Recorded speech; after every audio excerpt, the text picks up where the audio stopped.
কিছুই পারি না সিরিজের আরেকটা ক্লাসে আপনাদের স্বাগত। আপনি যদি একদম ইংরেজির কিছুই না পারেন, এই ক্লাসটা একদম স্কিপ করা যাবে না, প্রথম থেকে শেষ পর্যন্ত দেখবেন।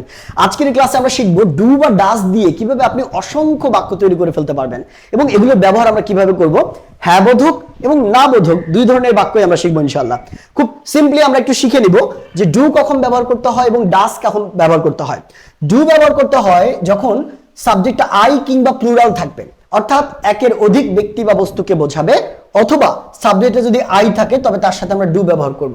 যেমন I do, they do, we do, এরকম। ডাজ আমাদের ব্যবহার করতে হবে থার্ড পারসন সিঙ্গুলার নাম্বারের ক্ষেত্রে, অর্থাৎ সাবজেক্টটা যেমন হি, মাদার, ইট, দ্যাট, প্রতীক, এইগুলো হচ্ছে থার্ড পারসন সিঙ্গুলার নাম্বার, এই জন্য এগুলোর সাথে ডাজ আমরা ব্যবহার করেছি। এবার কি অর্থে আমরা এটা ব্যবহার করি? ডু মানে হচ্ছে করা, আর ডাজ মানেও কিন্তু কোনো কিছু করা। যেমন আমরা যদি বলি যে আমি করি, আই ডু, আমি করি, আই ডু, আমার সাথে সাথে চর্চা করবেন, প্র্যাকটিস করবেন।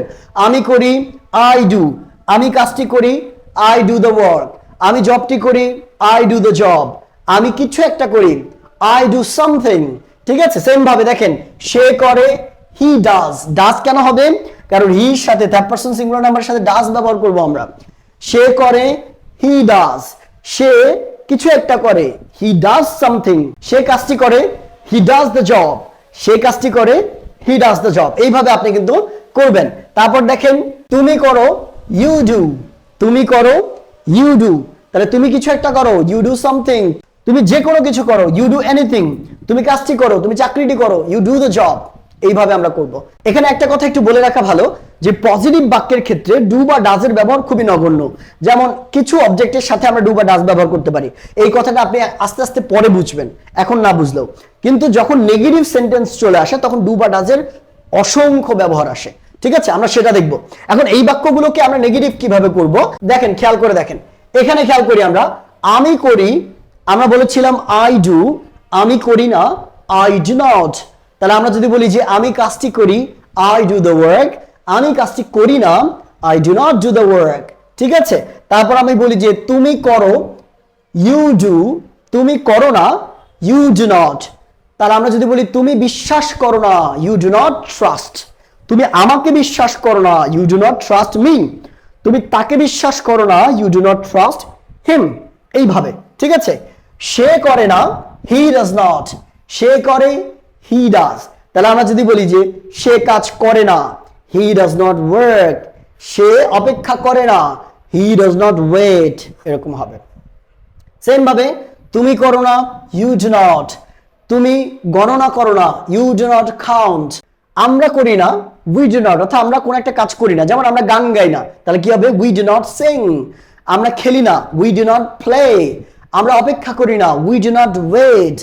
ঠিক আছে, আমরা বেশি কথা বলি না, উই ডু নট টক লট। ঠিক আছে, বা উই আর নট টকিং, এভাবে বলা যায়।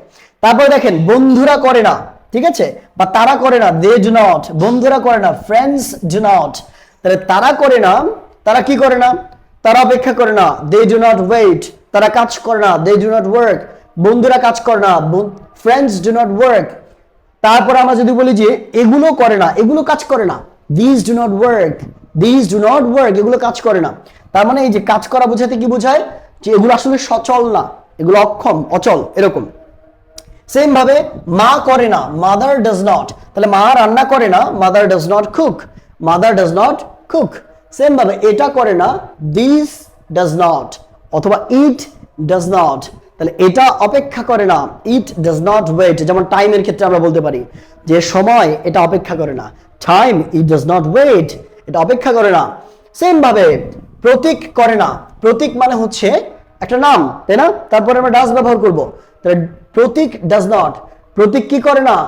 রান্না করে না কিংবা গান গায় না, তাহলে Pratik does not cook, Pratik does not sing, Pratik does not wait, Pratik does not knock me, Pratik does not call me.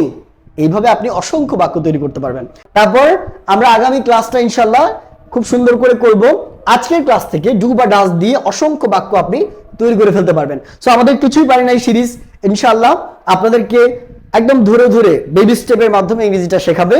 And পরবর্তী ক্লাসটা অবশ্যই দেখবেন। সিরিজের প্রত্যেকটা ক্লাস আপনার জন্য খুবই গুরুত্বপূর্ণ। অ্যান্ড যদি শূন্য থেকে আমাদের কাছে অনলাইনে কিংবা অফলাইনে আপনি স্পোকেনটা শিখতে চান, সেক্ষেত্রে আমাদের যে নাম্বারটা দেওয়া আছে এখানে কল করলে কিন্তু আমাদের কোর্সের বিস্তারিত জানতে পারবেন। দেখা হবে পরবর্তী ক্লাসে।